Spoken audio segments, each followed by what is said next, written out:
கர்த்தராகிய இயேசு கிறிஸ்துவின் நாமத்தினாலே வாழ்த்துதலை தெரிவித்துக் கொள்கிறேன். இந்த நிகழ்ச்சியின் மூலம் உங்களை சந்திப்பது மிக்க மகிழ்ச்சி. கர்த்தர் தாமே உங்களை ஆசீர்வதித்து உங்களை வாழ வைப்பாராக. வேதாகமத்தில் இப்படி ஒரு வசனம் இருக்கிறது, உங்கள் துக்கம் சந்தோஷமாய் மாறும். யோவான் 16ஆம் அதிகாரம் 20ஆம் வசனத்திலே இந்த வார்த்தை சொல்லப்படுகிறது, உங்கள் துக்கம் சந்தோஷமாய் மாறும். ஹல்லேலூயா, ஹல்லேலூயா.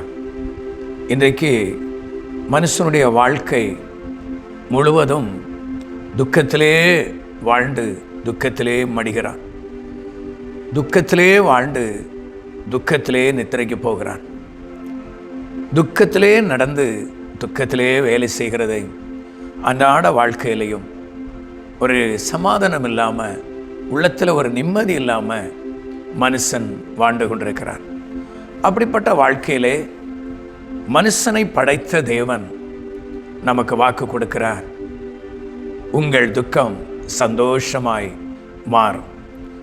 இந்த துக்கத்தை அவர் சந்தோஷமாய் மாற்றுவதற்கு கல்வாரி சிலுவையிலே இயேசு கொடுத்த தியாகங்கள் கொஞ்சம் நஞ்சம் அல்ல. காரணம் என்ன? மனுஷனுடைய உள்ளம் அவ்வளவு துக்கத்தினால் வாடி போய் கிடக்கிறது, எழும்ப முடியாமல் தவித்து கொண்டிருக்கிறான். இந்த வார்த்தையை சீசர்களை பார்த்து இயேசு சொன்னார்.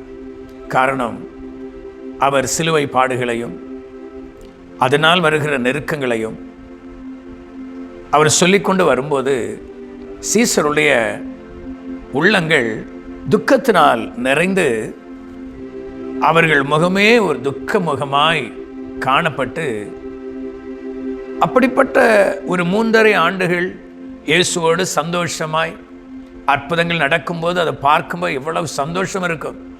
மரித்தவர்கள் உயிரோடு எழுப்பும் பொழுது எவ்வளவு கிட்ட நின்று கண்கூடாய் பார்க்கும் பொழுது எவ்வளவு பெரிய ஆச்சரியமான காரியங்கள். இப்படி பல ஒவ்வொரு நிமிடமும் ஒவ்வொரு நாட்களும் ஆச்சரியமான அனுகூலங்களை கண்களினால் பார்க்கிறார்கள், அற்புதங்களை. அப்படிப்பட்ட சூழ்நிலையிலே இந்த கடைசி நேரத்தில் இயேசு சொன்ன வார்த்தை, அவர் சிலுவை பாடுகளை குறித்து பேசி கொண்டிருக்கும்போது சீசருடைய உள்ளம் துக்கத்தினால் நிறைந்தது. அப்போ ஆண்டவர் சொல்றாரு, இந்த துக்கம் நிரந்தரம் அல்ல. இப்போ துக்கப்படுறீங்க, ஆனால் உலகம் சந்தோஷப்படும், ஆனாலும் உங்கள் துக்கம் சந்தோஷமாய் மாறும். ஃபுல் வீடியோவை பார்க்க ஹேண்டில் கீழே இருக்கிற ப்ளே பட்டனை கிளிக் பண்ணுங்க.